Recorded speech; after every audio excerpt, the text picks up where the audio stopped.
My name is Jagoe. I'm president of Macra and we are delighted to welcome Minister Simon Coveney into our Macra tent. Minister, very welcome.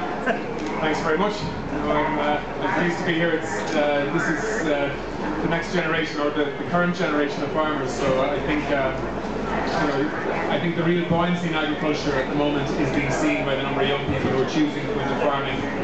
You only have to look in the very recent past to see that there was a very small number of young people choosing to take over family farms. That was a huge problem for agriculture, and I think that's starting to change now. We've seen a 27% increase in the number of young people coming out of leaving cert this year wanting to do ag science, food science, or green certs in agricultural colleges. In fact, we don't even have enough places for young people who want to study agriculture at the moment. Some of them are having to go to England. So I think that's a real statement of confidence by young people that this industry and the agri-food sector in Ireland has a strong future, and I strongly endorse that. Excellent. Just a few questions regarding the trust and cap and target towards young farmers. How do you see young farmers being looked after in CAP or taken care of in CAP, and young farmers that, in reference periods that hadn't any build-up of reserves and that, how can you see them being facilitated going down the lines?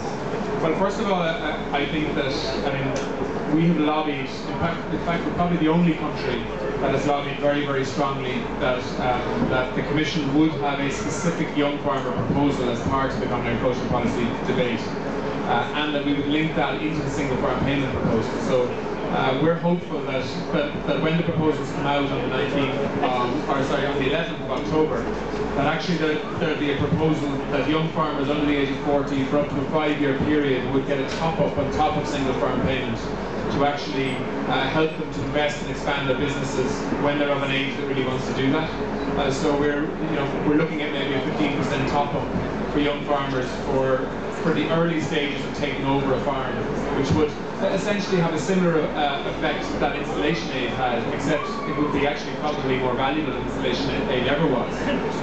Unfortunately, I'm not in a position financially to be able to reintroduce an installation aid scheme anytime soon.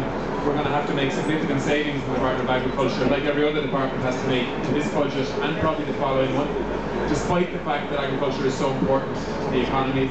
But the challenge for me is to work the CAP reform debate, and also to ensure that we target the savings in areas that doesn't undermine food production and agriculture and the growth potential of it in Ireland. So I'm hoping that we'll get a specific section in the Common Agricultural Policy reform that targets young farmers, encourages fathers and mothers to hand over to daughters and sons earlier, and it makes it financially worth their while for that to happen, because we need a transition of land to a new generation that sees farming perhaps in a slightly different way, a more scientific way, a more business-like way, so that we can take agriculture forward in line with the targets that we've set ourselves in the Food Harvest 2020 document.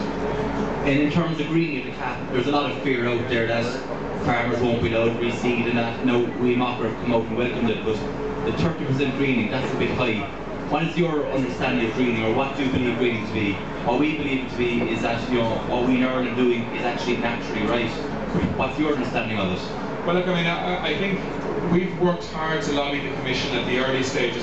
Small countries, when you're dealing with big reforms like CAP or CFP, small countries need to get their spoke in early to try and get their point of view across in the initial documents that come out, because it's the big countries often at the end of the day that finalise the deal. So we've worked very hard as regards the greening proposals, that anything being asked of farmers would, one, be easy to implement, wouldn't have a huge bureaucratic element and form-filling element to it, but secondly that it supports good environmental and sustainable farming practice, which is what Irish agriculture has at the moment. We have more hedgerow in Ireland per hectare than any other country in the European Union.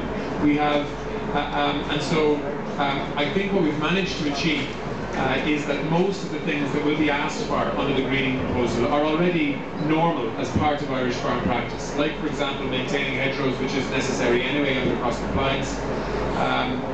Like, for example, protecting permanent pasture, which most livestock farmers do anyway.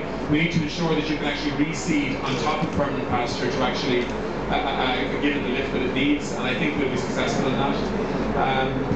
The other greening elements are for arable farmers, that there will be some crop rotation element as part of the farming mechanism. So what they're talking about at the moment is that between 7% and 70% of the farm will have more than 3 crops in it. Now, for some farms, I don't think that's workable. Like, for example, our home farm is about 55 acres of spring barley. Now, it makes no sense to take 7% of that holding and to put 3 crops in that 7%. So, I think that, but the principle behind it is that they want to see some element of crop rotation as part of arable farming. That's not unreasonable. Then they're also talking about small set-aside areas for specific areas of biodiversity value. Again, I think that will be a movable feast in terms of how the debate goes on after that. But like most countries in Europe will have much more will have a lot more difficulty adapting to the greening proposals than Ireland will have, because the proposals really reinforce the kind of farming that we have here anyway. And that hasn't happened by accident, I can tell you. We've worked very hard to achieve that. The other thing is that I think 30% as a figure is too high.